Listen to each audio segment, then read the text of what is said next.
Bonjour Philippe Silberzan. Bonjour Jean-Philippe. philippesilberzan.com, c'est votre blog où vous publiez chaque lundi un billet qu'il faut absolument lire. Voilà, on apprend toujours quelque chose quand on clique lundi matin sur philippesilberzan.com.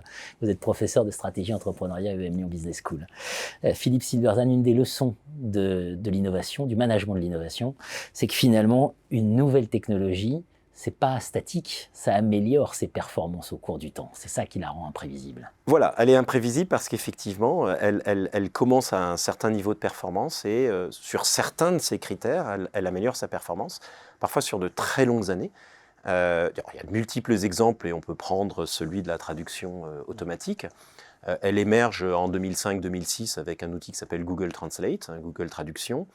Ceux qui l'ont pratiqué se souviennent sans doute que c'était très ambitieux comme terme, mais pour moi, à l'époque, j'ai géré une start-up et ça me permettait de traduire des textes avec un anglais qui était suffisant pour que mon interlocuteur puisse le comprendre. On était très très loin de Shakespeare, mais voilà, ça faisait le job. Et ce terme-là, il est important parce que pour quelqu'un comme moi qui ne pouvait pas se payer un traducteur, de loin, c'était ça ou rien. Et donc, ça me permettait de fonctionner. Et puis, ça s'est beaucoup amélioré. Apparaît il y a quelques années un outil qui s'appelle DeepL, pour Deep Learning, qui est une entreprise allemande, qui fait vraiment un saut quantique en termes de performance. On commence à avoir des textes réellement professionnels.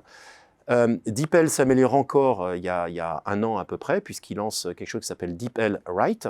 Et DeepL Write, ce que ça fait, c'est que ça vous améliore votre texte. Donc il y a une espèce de, on va dire, traduction un peu littérale.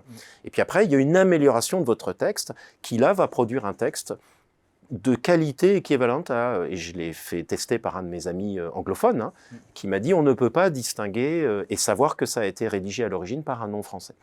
Voilà, donc on a cette courbe d'amélioration qui est là considérable, mais qu'on voit historiquement dans toutes les technologies. Les premières automobiles ont subi les mêmes trajectoires, les premiers ordinateurs, bien sûr, ont subi les mêmes trajectoires. Les premiers ordinateurs avaient des capacités qui feraient hurler de rire aujourd'hui votre lave-vaisselle. Donc ces trajectoires-là d'amélioration, elles sont éternelles. Et aujourd'hui, on a l'étape actuelle avec l'IA qui sont des traductions simultanées. Donc la traduction se fait au moment même où vous parlez. Google vient de lancer une oreillette dans laquelle la traduction est simultanée, etc., etc. Donc on commence en général avec une performance relativement faible, mais qui peut suffire. C'est ça qui est très important. C'est déjà très utile. Et puis ça s'améliore, ça s'améliore. Et donc ça monte en gamme, en fait, en quelque sorte. Voilà. Et c'est ça qu'il faut apprécier dans la trajectoire de la technologie. Pour apprécier cette trajectoire, il faut penser puissance.